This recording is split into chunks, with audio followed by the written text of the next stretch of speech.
India's Finance Minister Nirmala Sitharaman tabled the Economic Survey 2024 in Lok Sabha today. The survey projected India's real GDP grew by 8.2% in financial year 2024, exceeding 8% mark in 3 out of 4 quarters of financial year 2024. So global economic growth has been 3.2% in 2023 as per the April World Economic Outlook.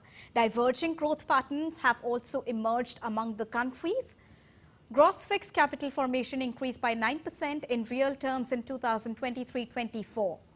After averaging 6.7% in financial year 2023, retail inflation also declined to 5.4% in the year financial year 2024. Further, if we talk about it, in India, consumer goods and services faced price hikes due to international conflicts and adverse weather conditions impacting food costs as well. Now, it also says that prospects for continued strong growth in financial year 2025 beyond looks good, subject to geopolitical, financial market and climatic risk. Double-digit and broad-based growth in bank credit, gross and net non-performing assets at multi-year lows, and improvement in bank asset quality highlight the government's commitment to a healthy and stable banking sector. And retail fuel inflation stayed low in financial year 2024. And response to rising inflationary pressure, the RBI or the Reserve Bank of India has now increased the repo rate gradually by 250 basis points since May 2022. Now, consequently, core inflation declined by around 4 percentage points between April 2022 and June 2024. Food inflation stood at 6.6% in financial year 2023 and increased to 7.5% in financial year 24 due to extreme weather events, depleted reservoirs and crop damage as well. Now, in financial year 2024, most states and union territories witnessed decreased inflation rates, with 29 out of 36 recording rates below 6%, consistent with the overall decline in all India average retail inflation compared to financial year 23. So the RBI also projects inflation to fall to 4.5% in financial year 25 and 4.1% in financial year 26, assuming normal monsoon and no external or policy shocks in this case. Similarly, the International Monetary Fund forecasts inflation of 4.6% in 2024 and 4.2% in 2025 for India.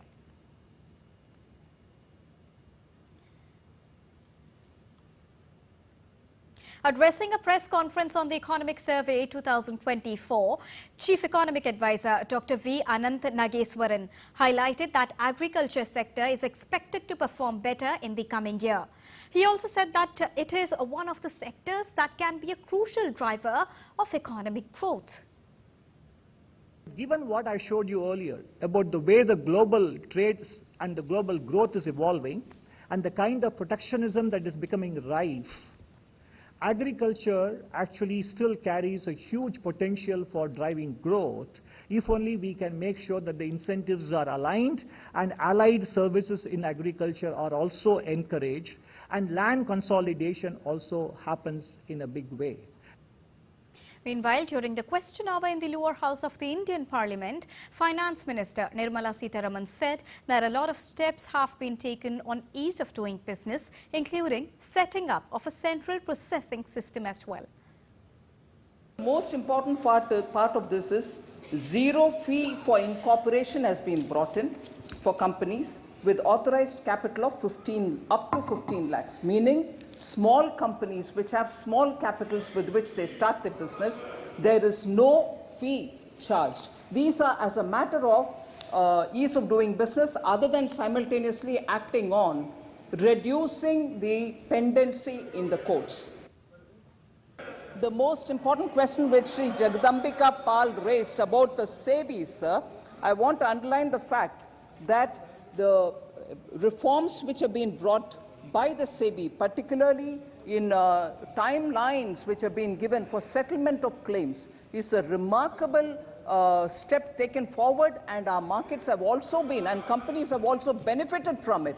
In fact, we are far ahead of the very many other countries where companies law, similar companies law operate, they are still not able to settle claims within even T+6, T+5 or T+4. We have even come to T+1, which is effectively being run today. And now I am joined by business correspondent Ajay Mishra from Newsroom. A very good evening to you, Ajay. When we talk about the economic survey report, it says that the Indian economy is resilient and has seen strong recovery post the pandemic especially. How do we see it more prominently in today's economic survey report, Ajay?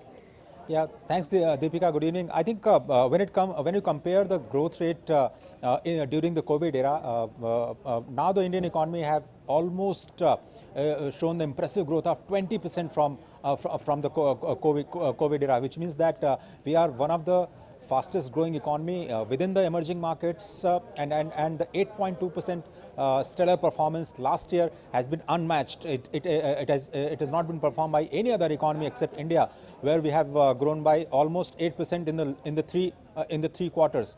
But look at the last 3 years. In the last 3 fiscal years, Deepika, the growth rate has been 8% plus, which is unparalleled and unmatched by any other economy. It is just like, the growth rate observed in China when it was growing very fast on its way to become a large developing economy. Now the similar kind of performance is being showcased by the Indian economy, and the economic survey says that it is steady as it goes going forward, which is very important. Next very important factor is the inflation management, both by the RBI as well as by the central government, and it is the monetary policy matched with fiscal policies of Government of India which has led to the moderation of inflation, which is very crucial. In 23, it was 6.7%. The inflation was 6.7%, while it has come down to 5.4% last year, which is very important, because inflation is one factor which affects you and me and all the sectors of the economy. Going forward, the moderation in the inflation is expected to be to the tune of 4.5% of 4.5%, and we know that the comfort level of RBI is 4%. So we are heading steadily on the path of moderation on the inflation front, which is also very important. On the external front, Deepika, a very bright picture has emerged where the CAD, the current account deficit, has now come down from 2% of GDP to just 0.7%.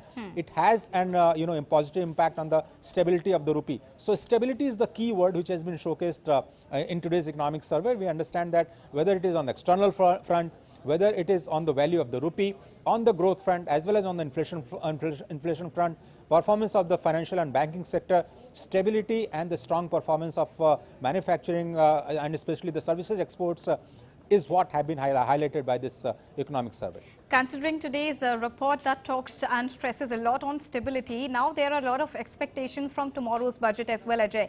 What has been the underlining points for the finance minister, the entire government, the current government, before releasing tomorrow's budget? Because we also have to remember the fact that we are in the race of entering the top 3 economies as well. Deepika, it's very dangerous to predict what the finance minister is going to say tomorrow on the floor of the parliament for the very first budget of NDA 3.0. But I think the stability is the core underlying factor which the government want to stick on. The fiscal discipline is going to be prominently focused in tomorrow's budget. We might see the fiscal deficit of 5.1% of GDP as targeted in the interim budget. It might be down to 5% because RBI have declared 2.1 lakh crore rupees of dividend to the central government, and also the performance of direct as well as the indirect tax collection has been very impressive. If you see the direct tax collection, it has grown by 23%.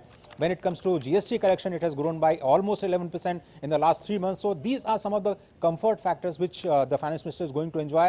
But I think the focus would be on the rural economy, focus would be on generating employment. But as suggested by this economic survey, the tomorrow's budget will also focus on the MSMEs for the new skill development and also the new technologies of AI, which according to the report, as suggested by economic survey, is going to have a negative impact on the services export, which has doubled in the last 9 years. So yes, we are going to have some some great focus on the employment generation and inflation management, along with the macroeconomic stability when it comes to tomorrow's budget. That's what we can predict as of now. All right. Thank you so much, Ajay, for Thanks very joining much. us and bringing a rounded perspective